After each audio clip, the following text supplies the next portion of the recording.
Hey, I'm Nick, and I help people improve their discipline and productivity in order to reach their dream lifestyle.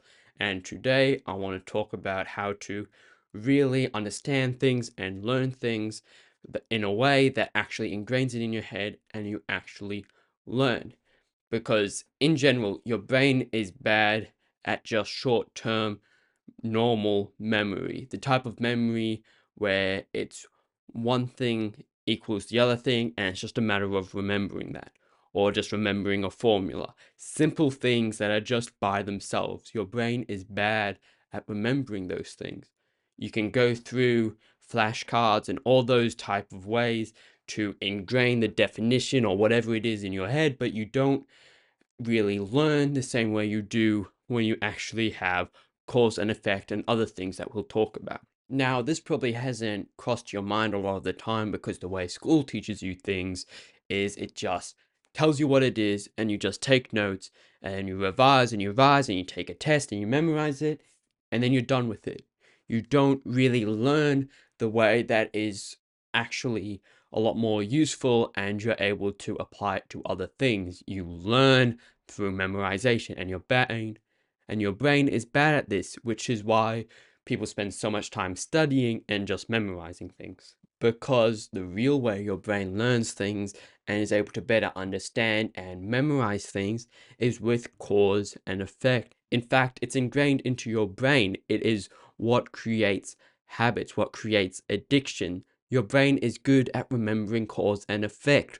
When it remembers that something was fun to do, then when it thinks that it wants to do something fun, it immediately remembers what was fun before. That's how addictions are formed, with the wanting to feel that dopamine hit through the source that you used before, and you get hooked and you want that feeling again and again because your brain is good at remembering the cause and effect. When you're reading through a book and it makes cross references to the characters, when it makes references to whatever, the more connections something has, the stronger it really is in your brain. You can learn a math formula, you can spend ages trying to figure it out, or rather just memorize it. But if you actually learn what it's made out of and the why, then you're able to really internalize it. As if you see it and you don't automatically recall it as what it does, you're still able to break it down. You're able to have those connections. You're able to know why it equals what it equals.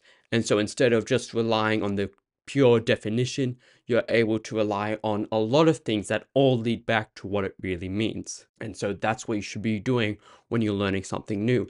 As soon as a new concept comes into detail, as soon as a new definition needs to be learned, you reference it with what else it means. If something is related to another thing, then you write down that relation. It's even better to draw it and sketch and diagram how everything connects to each other, so it's easier to remember, it's easier to understand what is going on, because you have relations, you have things that link back, you have causes and effects, you have the why, you have the reason everything is in order. But with all that being said, practice is still key. It's important to understand how something works, figure out the why, and then practice instances of that, especially with formulas and logical things. If you understand why one thing goes to the other thing, then experiment and practice what it means if something is changed, what happens. You really understand what's going on in an even deeper sense to just the why and the simple definition, because this creates another connection, another referral to why it all works.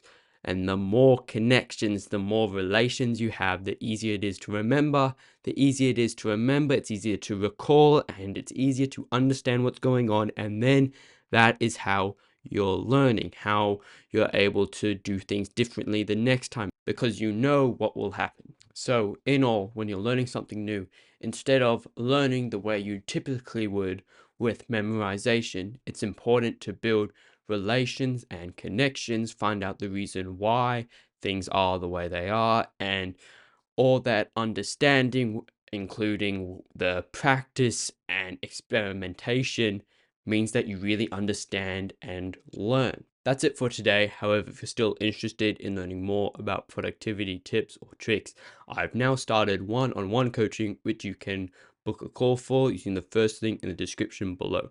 But until then, I'll see you later.